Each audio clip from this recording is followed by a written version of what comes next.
Megastar Shakib খানের আসন্ন cinema Prince পড়ে গিয়েছে এক মহা বিপদে। তাহলে কি আগামী রোজার ঈদের সিনেমাটা রিলিজ করা হবে না? সাথে আফরান নিশোর ডন সিনেমাটার কপালেও কি তাহলে বিপদ লেখা রয়েছে? অন্যদিকে অ্যাভেটর 3 এই সিনেমার কি অবস্থা এবং ধুরন্ধর সিনেমার রেকর্ড নিয়েও কথা বলবো আজকের এই ভিডিওতে। সো গাইস, আজকে এই ভিডিওটা খুবই ইন্টারেস্টিং প্লাস ইনফরমেটিভ হবে, তাই শেষ পর্যন্ত অবশ্যই দেখবেন। আচ্ছা, ঠিক আছে। ভিডিও শুরু করার আগে রিকোয়েস্ট, ভিডিওতে লাইক আর চ্যানেলটা সাবস্ক্রাইব করতে ভুলবেন না। তাহলে চলুন এবার আজকের ভিডিওটা শুরু করি।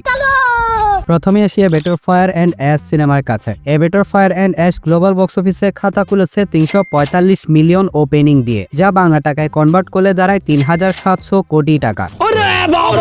খালি মাল কামাও। আর এটা কিন্তু বিশাল একটা অ্যামাউন্ট। সত্যি বলতে প্রথম 3 দিনে অ্যাভেটর দ্য ওয়ে অফ ওয়াটারের তুলনায় প্রায় 100 মিলিয়ন কম আয় করা হলেও এই ওপেনিংকে মোটেও দুর্বল বলা যাবে না, কারণ বর্তমান মার্কেট কন্ডিশন, ট্রেন্ড আর বাড়তি প্রতিযোগিতার মাঝেও এটা একটা খুবই শক্তিশালী স্টার্ট ছিল। জেমস ক্যামেরনের সিনেমার সবচেয়ে বড় এবং শক্তিশালী প্লাস পয়েন্ট হচ্ছে তার long run. Holiday season, IMAX premier ফরম্যাটে উচ্চ চাহিদা আর মুখে মুখে ছড়ানো রিভিউ সবকিছু মিলিয়ে অ্যাভেটর ফায়ার অ্যান্ড অ্যাশ ধীরে ধীরে আরো বড় কালেকশনের দিকে যেতে পারে। আগের অ্যাভেটরগুলো যেমন সময়ের সাথে সাথে গতি পেয়েছিল, এখানেও সেই সেম প্যাটার্নটা রিপিট হওয়ার সম্ভাবনা ব্যাপক রয়েছে। তবু সিনেমাটা যেহেতু মিক্স টু পজিটিভ রিভিউ পাচ্ছে, তাই ধারণা করা মুশকিল যে এই সিনেমা লাইফ টাইমে কত টাকা আয় করবে। তবুও দেখা যাক শেষ পর্যন্ত কি হয়। এখন আসি ধুরন্ধর সিনেমার কাছে। পুষ্পা 2 এর 830 কোটি হিন্দি নেট কালেকশনকে সম্প্রতি কোন সিনেমায় ভাঙতে পারবে না এমনটাই ধারণা করা হতো। তবে রামায়ণ হয়তো পারত, কিন্তু সিলেবাসের বাইরে থেকে এসে ধুরন্ধর সবার ধারণাকে বদলে দিয়ে সবাইকে অবাক করে দিয়েছে। যে ধুরন্ধরকে রিলিজ হওয়ার আগে এভারেজ অথবা ডিজাস্টার বলে ধারণা করা হয়েছিল, সেটা এখন বলিউডের সমস্ত রেকর্ডকে তো ভেঙেছে, সাথে প্যান ইন্ডিয়ান সিনেমার রেকর্ডগুলোকেও ভাঙতে যাচ্ছে।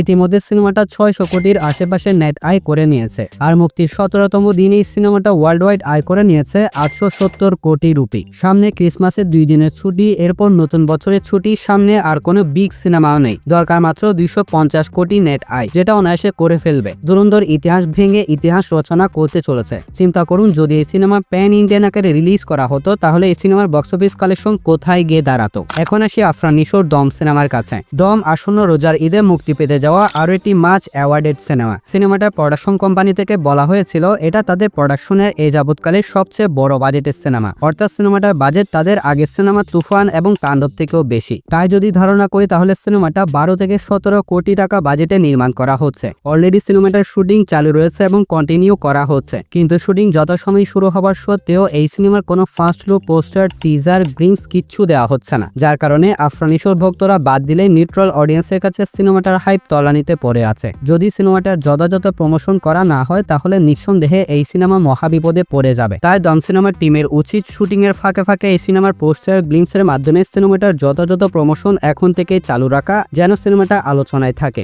এখন আসি আমাদের মেগাস্টার শাকিব খানের প্রিন্স সিনেমার কাছে। পূর্বের কথা মোতাবেক এই মাসের 20 তারিখ থেকে প্রিন্স সিনেমার শুটিং শুরু হবার কথা ছিল এবং শুরুর দিনে ফার্স্ট লুক পোস্টার আসার কথা ছিল, কিন্তু দেশের রাজনৈতিক নাজুক অবস্থার কারণে ফার্স্ট লুক না দিয়ে বুদ্ধিমানের কাজ করেছে প্রিন্স সিনেমার টিম। এছাড়া জানা গেছে অবস্থা স্বাভাবিক না হওয়া পর্যন্ত কোনো কন্টেন্ট ডেলিভার করা হবে না, অর্থাৎ কোনো কন্টেন্ট রিভিল করা হবে না। যেহেতু রাজনৈতিক অবস্থা ভালো না, তাই এই ক্ষেত্রে কিছু করার নেই, মেনে নিতেই হবে। এদিকে ঈদ উল ফিতর রিলিজকে সামনে রেখে মুক্তির লক্ষ্যে থাকা অন্যান্য সিনেমাগুলো ইতিমধ্যে শুটিং শুরু করলেও পিছিয়ে ছিল প্রিন্স। এবার সেখানেও বিপত্তি বাড়লো, যেহেতু প্রিন্স সিনেমার অধিকাংশ শুটিং ভারতের রামোজি ফিল্ম সিটিতে হওয়ার কথা এবং সেখানে নির্দিষ্ট টাইমে শিডিউলও নেওয়া হয়েছে, তাই সংশ্লিষ্টরা সে পর্যন্ত অপেক্ষা করছিল এবং ইতিমধ্যে সেট ডিজাইনের কাজও অনেকাংশ শেষ হয়ে গিয়েছে। তবে সাম্প্রতিক ভারত বাংলাদেশ রাজনৈতিক অবস্থা অনেক বেশি খারাপ, যার কারণে দুই দেশের হাই কমিশন আপাতত বন্ধ রাখা হয়েছে। ফলে দুই দেশ থেকে ভিসা দেওয়া নেওয়া আপাতত বন্ধ করে দিয়েছে, যার প্রভাব পড়েছে প্রিন্স সিনেমায়। ভিসা জটিলতার কারণে ভারতে করা যাচ্ছে না প্রিন্স সিনেমার শুটিং। এদিকে গুঞ্জন শোনা যাচ্ছে দেশের সিনেমাটার শুটিং শুরু হয়ে গিয়েছে, তবে সিনেমাটার অধিকাংশ